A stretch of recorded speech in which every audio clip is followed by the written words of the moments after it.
बच्चों, आशा है आप सभी बच्चे स्वस्थ होंगे और अपनी बोर्ड एग्ज़ाम की तैयारी बहुत अच्छे से कर रहे होंगे। ये वीडियो जो है ये स्पेशली 10th और 12th के बोर्ड एग्ज़ाम्स देने वाले बच्चों के लिए है।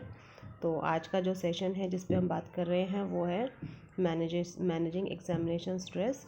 कि आप जब एग्ज़ाम की तैयारी करते हैं या फिर जब आप एग्ज़ाम में देने के लिए बैठते हैं एग्ज़ाम, तो जो स्ट्रेस होता है, टेंशन होती है, उसको हम कैसे मैनेज करें और उस स्ट्रेस वाली फीलिंग को हम कैसे प्रोडक्टिवली डायरेक्शन दें ताकि वो स्ट्रेस जो है हमको मोटिवेट करे अच्छे मार्क्स लाने के लिए और एग्ज़ाम में अच्छा परफॉर्म करने के लिए, ना कि हमें डीमोटिवेट करे और हमें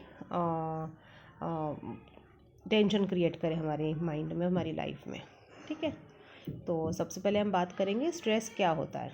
स्ट्रेस जो होता है एक तरह की एनर्जी होती है जो हमारी नॉर्मल रिलैक्स्ड स्टेट से डिफरेंट होती है, जिस स्टेट में हमारा माइंड और बॉडी जो है वो काम स्टेट में नहीं रहता है और हम किसी न किसी एक्शन के लिए रेडी हो रहे होते हैं। अगर हमने फिज़िकल एक्शन लिया वेल एंड गुड, और अगर हमने फिज़िकल एक्शन नहीं लिया तो एक्शन में हमारा माइंड आ जाता है और हम ओवर एक्साइटेड, ओवर एक्टिव हो जाते हैं मेंटली। फिज़िकली हम थोड़ा सा पैरालाइज फील करते हैं और मेंटली हम इतना ज़्यादा एक्टिवेटेड फील करते हैं कि हमें मेंटल स्टेबिलिटी नहीं आ पाती। ठीक है, तो जो स्ट्रेस होता है ना तो वो पॉजिटिव होता है ना वो नेगेटिव होता है, वो एक तरह की एनर्जी होती है और वो हमारी एक बॉडी का रिस्पॉन्स होता है जब हमारे सामने कोई भी चैलेंज आता है, कोई भी थ्रेट आता है, कोई भी एक्साइटमेंट होता है उसके रिस्पॉन्स में, राइट। तो just the stress response is only a problem if it occurs too often, last too long or overpowering. Stress हमारे लिए प्रॉब्लम तब बनता है जब वो हर थोड़ी थोड़ी चीज़ों में, छोटी छोटी चीज़ों में हमारे सामने आता रहता है और लंबे समय तक रहता है और हमें ज़्यादा कंट्रोल करता है।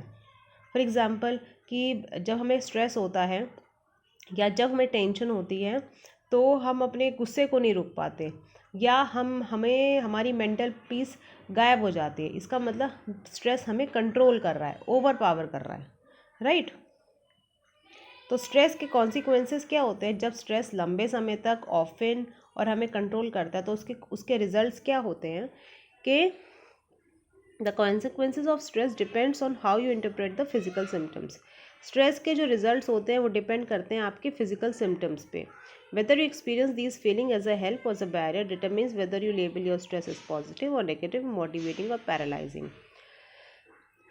आप ये जो स्ट्रेस की फीलिंग्स होती हैं ये आप बैरियर बनेगा या आपके लिए सपोर्टर बनेगा, ये डिपेंड करता है कि आप उस स्ट्रेस को यूज़ कैसे करते हैं। फॉर एग्ज़ाम्पल एक एथलीट है, ठीक है, उसको रनिंग करनी है खूब ज़्यादा, तो रनिंग करने से पहले उसकी हार्ट बीट और हार्ट रेट बहुत तेज़ हो जाती है। ठीक है, तो वो अपनी बॉडी को रेडी कर रहा होता है, साइकिंग अप कर रहा होता है उस इवेंट को डील करने के लिए। ठीक है, तो बॉडी का प्रोसेस होता है उस चैलेंज के लिए तैयार होने के लिए। ठीक है, अगर वो अपने माइंड को ये सिग्नल ना दे कि मेरे को रनिंग करनी है तो उसकी बॉडी तैयार ही नहीं होगी, उसकी हार्ट बीट तेज़ ही नहीं होगी, उसका ब्लड फ्लो तेज़ नहीं होगा, तो उसके हाथ पैर कैसे फास्टली रन करेंगे जब वो रनिंग करेगा, राइट। तो ये बॉडी का रिस्पॉन्स है। और इसी तरह से एक स्टूडेंट है, वो भी इसी तरह की हार्ट बीट, हार्ट रेट और ब्रीदिंग रेट हाई फील कर सकता है और वो इस स्ट्रेस को नेगेटिवली ले सकता है। सपोज़ इसी तरह की फीलिंग्स एक बच्चे के अंदर आ रही है जब वो एग्ज़ाम के अंदर जाके बैठ रहा है और वो इतनी ज़्यादा बढ़ जा रही है कि ये स्ट्रेस, ये टेंशन फियर में बदल रही है, तो ब्लैंक आउट के चांसेस बढ़ जाते हैं। क्या किसके चांसेस बढ़ जाते हैं? ब्लैंक आउट के। जबकि उस समय उसको रनिंग नहीं करनी है बट उसकी बॉडी को ऐसा फील हो रहा है कि बहुत स्ट्रेसफुल कंडीशन है और हमें रनिंग करनी है, बल्कि इस टाइम पे उसको अपने दिमाग को शांत करना था, पीसफुल करना था, सो दैट जो भी आंसर्स हैं क्वेश्चंस के, जो भी उसने याद किया है, जो भी चीज़ें हैं वो रिकॉल कर पाए और उसको रिकॉल करके वो एक्सप्रेस कर पाए विद बेस्ट ब्यूटीफुल वर्ड्स। या मैथ्स के क्वेश्चन से अगर उसका माइंड पीसफुल नहीं होगा, काम नहीं होगा, तो छोटी छोटी मिस्टेक्स होंगी जब वो कैलकुलेशन करेगा बच्चा। तो एग्ज़ाम के टाइम पे हमें स्ट्रेसफुल होने की ज़रूरत नहीं है, क्योंकि हमें रनिंग नहीं करनी, हमें कोई गेम नहीं खेलना, हमें पीसफुल होके अपने सिर्फ हाथ की कुछ मसल्स को यूज़ करके अपने एग्ज़ाम में 100% देना है, राइट। तो यहाँ पे जो स्ट्रेस का जो रिज़ल्ट है वो नेगेटिव हो जाता है अगर वो बहुत हाई लेवल पे उसको वो कर लेता है, बहुत हाइपर में लेवल पे चला जाता है। और एथलीट के कंडीशन में ये स्ट्रेस पॉजिटिव हो जाता है क्योंकि वो उसकी बॉडी को तैयार कर रहा होता है रनिंग के लिए। The confident athlete will use this stress to improve performance. जो कॉन्फिडेंट एथलीट होता है वो इस स्ट्रेस को यूज़ करता है अपने परफॉर्मेंस को इम्प्रूव करने में। इसी तरीके से अगर कॉन्फिडेंट बच्चा है तो वो इस स्ट्रेस को यूज़ कर सकता है अपनी परफॉर्मेंस अच्छे करने के लिए। कैसे? सपोज़ आपकी नॉर्मल पढ़ाई चल रही है और आज आपकी एग्जामिनेशन की डेट शीट आ गई, तो अगर आप इस स्ट्रेस, तो आपको स्ट्रेस हुआ खूब सारा, तो बच्चे इस स्ट्रेस को दो तरीके से रिस्पॉन्ड करेंगे। एक तो ये कि ओहो एग्ज़ाम की डेट आ गई, मेरे को स्ट्रेस हो गया, अब मेरी भूख प्यास सब चली गई है और अब मैं या तो सोती रहती हूँ या मेरे को नींद नहीं आती है, मैं खाती रहती हूँ, मेरे को बिल्कुल भूख नहीं लगती। दो तरह की कंडीशंस हो सकती है और भी इस तरह के एबनॉर्मल बिहेवियर सामने आ सकते हैं, ठीक है, जिसकी वजह से पढ़ाई में मन नहीं लगता और जब पढ़ने बैठते हैं तो हमारा माइंड फोकस नहीं कर पाता। तो ये बोलते हैं नेगेटिव स्ट्रेस। और एक पॉजिटिव कॉन्सिक्वेंस स्ट्रेस का ये हो सकता है जो डेट शीट आने के बाद हमें स्ट्रेस क्रिएट हुआ कि now I have to make time table, मुझे डिसिप्लिन के साथ पढ़ाई करनी है, मुझे बिल्कुल भी टाइम वेस्ट नहीं करना और मैं मिनट टू मिनट अपना टाइम टेबल मैंने बनाया हुआ है। काउंसलिंग मैंने करवाई है अपनी काउंसलिंग मैम से, अपने टीचर्स से सिलेबस डिस्कस किया है, सारे सिलेबस मैंने सामने निकाला है, जितने भी सपोर्टिंग मटेरियल है ये वो, मतलब मैं एक्शन मोड में आ गई, राइट। तो जब स्ट्रेस होता है तो क्या हमारी बॉडी चाहती है कि हम एक्शन मोड में आए। अगर तो आप उस समय एक्शन मोड में आ गए तो आपका स्ट्रेस पूरा उस एक्शन के थ्रू निकल जाएगा और वो स्ट्रेस को आप पॉजिटिवली यूज़ करके अपने गोल को अचीव कर लोगे। बट स्ट्रेसफुल कंडीशन में अगर आप एक्शन मोड में नहीं आए तो वो स्ट्रेस आपको पैरालाइज कर देगा और माइंड आपका ओवर एक्टिव हो जाएगा, ओवर पावर कर लेगा आपके माइंड को, आपका माइंड पैरालाइज हो सकता है और आपकी परफॉर्मेंस डाउन हो सकती है और ये स्ट्रेस फियर में कन्वर्ट हो सकता है। तो हमें क्या करना है, इस स्ट्रेस को पॉजिटिवली यूज़ करने के लिए अपने अंदर कॉन्फिडेंस बनाना है और एक्शन मोड में आना है, ना कि अपने अंदर फियर क्रिएट करके इनएक्टिविटी की तरफ जाने, लेजीनेस और स्लीपिंग की तरफ। Is it clear? It can either be a barrier or an aid to success depending on how you interpret, label or control it. तो स्ट्रेस का हमेशा नेगेटिव मतलब नहीं होता, या तो हमें एज अ बैरियर भी हमारे सामने हो सकता है या फिर हमें सक्सेस के लिए हमारी सीढ़ी भी बन सकती है। बस डिपेंड करता है कि हम उसको इंटरप्रेट कैसे करते हैं। कभी कभी क्या होता है कि हमें अभी डेट शीट आई, स्ट्रेस आया, तो हो सकता है हम रात रात भर तक पढ़ लें ताकि हम अपनी जो बचा हुआ सिलेबस है, जिसके मतलब जो लेजीनेस की वजह से हमारा हम पढ़ नहीं दे रहे थे, सारी की सारी चीज़ें हम कवर अप कर लें और शायद उन लोगों से आगे बढ़ जाए जो सारे साल पढ़ते रहे। Is it clear? तो it all depends on your attitude. Making use of stress, तो स्ट्रेस को हम यूज़ कैसे कर सकते हैं उस पर बात करते हैं। It would be a big mistake to get rid of all stress during exam time because it is useful necessary for you to perform at your optimum level. तो ऐसा तो पॉसिबल नहीं है कि एग्जामिनेशन के टाइम पे आपका stress गायब हो जाए और आप बिल्कुल पीस आप मतलब आपके दिमाग में स्ट्रेस ना रहे, क्योंकि यही स्ट्रेस आपको मोटिवेट करता है आपके ऑप्टिमम लेवल पे परफॉर्म करने के लिए, ठीक है। तो बट इस स्ट्रेस को यूज़ करने के लिए आपको 3 चीज़ों के पर खास ध्यान देने की ज़रूरत है। Learn to accept the physical sensation of stress and label them positively. सबसे पहले तो जो भी स्ट्रेस फुल कंडीशन होने पर फिज़िकल हमारे बॉडी में चेंजेस आ रहे हैं उसको हम पॉजिटिवली लेबल करें और उसको पॉजिटिवली यूज़ करें। और सबसे बेस्ट तरीका है कि अगर आपको स्ट्रेस हो रहा है, आपकी हार्ट बीट तेज़ हो रही है, go for action, action mode में आओ। आप तुरंत आप एक्शन मोड में आओगे, आपका स्ट्रेस लेवल डाउन होएगा, ठीक है। Know at what level you are motivated और पैरालाइज्ड बाय योर स्ट्रेस। आपको पता होना चाहिए कि स्ट्रेस के कौन से लेवल पे आप मोटिवेटेड फील करते हो या पैरालाइज्ड फील करते हो।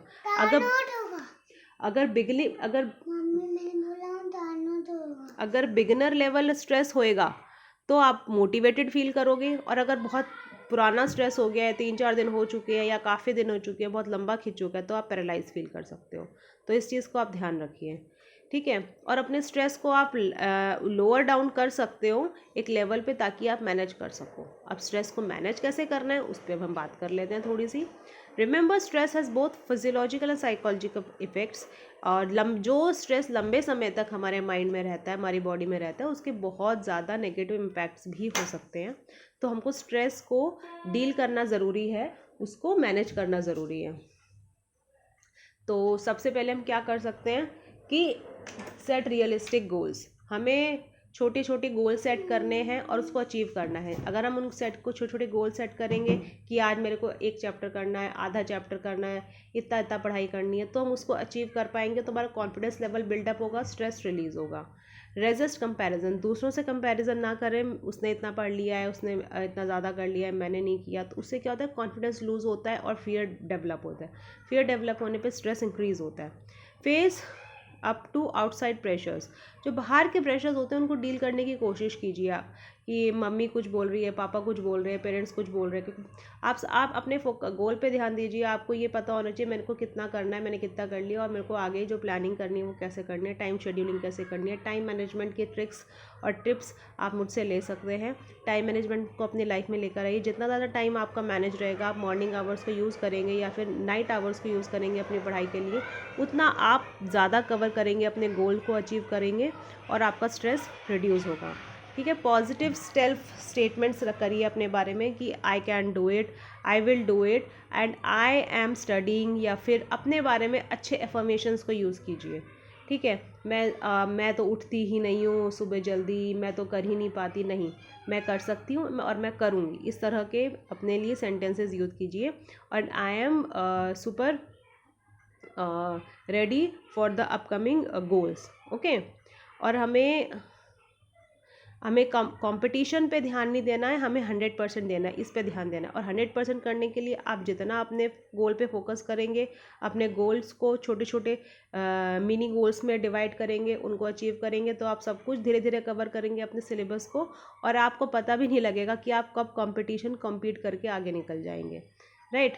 Practice negative thought stopping. हमें जो नेगेटिव थॉट्स हैं उनको स्टॉप करना है। तो स्टॉप करना इतना आसान नहीं है। उनको स्टॉप करने के बजाय हमें पॉजिटिव थॉट्स से उनको रिप्लेस करना है। मैं तो कर ही नहीं पा रही हूँ, उससे बेटर है बोलेंगे मैं कर पा रही हूँ और मैं कर रही हूँ। ठीक है। इस तरह के सेंटेंसेस को आप यूज़ करेंगे अपने लिए। बाकी और स्ट्रेस को मैनेज करने के लिए हम क्या चीज़ें कर सकते हैं। एग्ज़ाम से 2 दिन पहले 3 दिन पहले जो आपका एग्ज़ामिनेशन टाइम है, एग्ज़ामिनेशन जैसे सुबह 10 बजे है, 11 बजे, उसी टाइम पे बैठिए और एक सेट एक्सटेंडेड टाइम में 1.5 घंटा या 3 घंटे टाइम में क्वेश्चन पेपर सॉल्व कीजिए, उसी फॉर्मेट में, उसी एनवायरनमेंट को बना के, सो दैट आप रिहर्स कर पाएँ और आपके माइंड को स्ट्रेसफुल फील ना हो जब आप एग्ज़ाम में जाके एग्ज़ाम दें एग्ज़ामिनेशन रूम में। अपनी सक्सेस को विजुअलाइज़ करें, अपने बारे में अच्छा बोलें। मसल रिलैक्सेशन टेक्निक्स को आप यूज़ कर सकते हैं। इफ़ यू विश, मैं मसल रिलैक्सेशन टेक्निक्स की वीडियोस भी आपके साथ मैं शेयर कर सकती हूँ, so that you can feel relaxed. मैं इसी ग्रुप में आपके साथ ये वीडियोस शेयर करूँगी।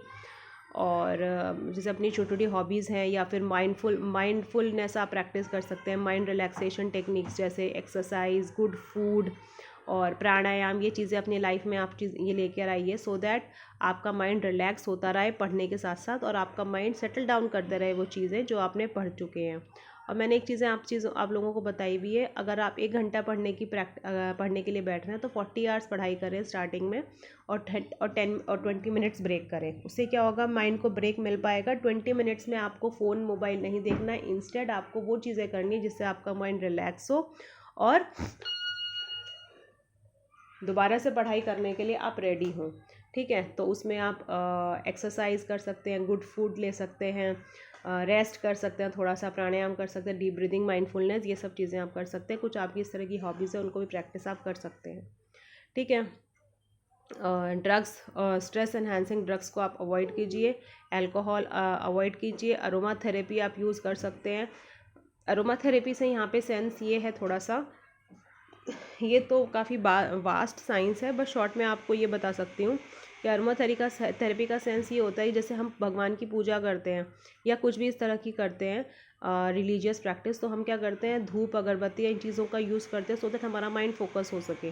तो इसके पीछे की साइंस ये है कि जब हमारे सामने गुड स्मेल आती है तो हमारा माइंड ज़्यादा फोकस होती है, और जब बैड स्मेल आती है तो हमारा माइंड डिस्ट्रैक्टेड फील होता है। तो इस फंडे को भी आप यूज़ कर सकते हैं अपने माइंड को फोकस करने के लिए, अपने मूड को अच्छा करने के लिए।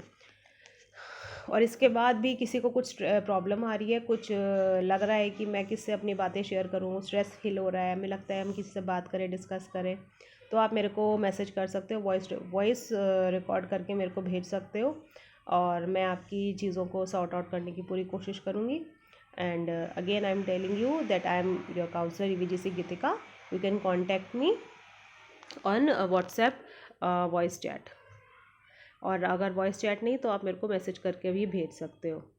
And all the best for your exams, good luck, thank you, okay.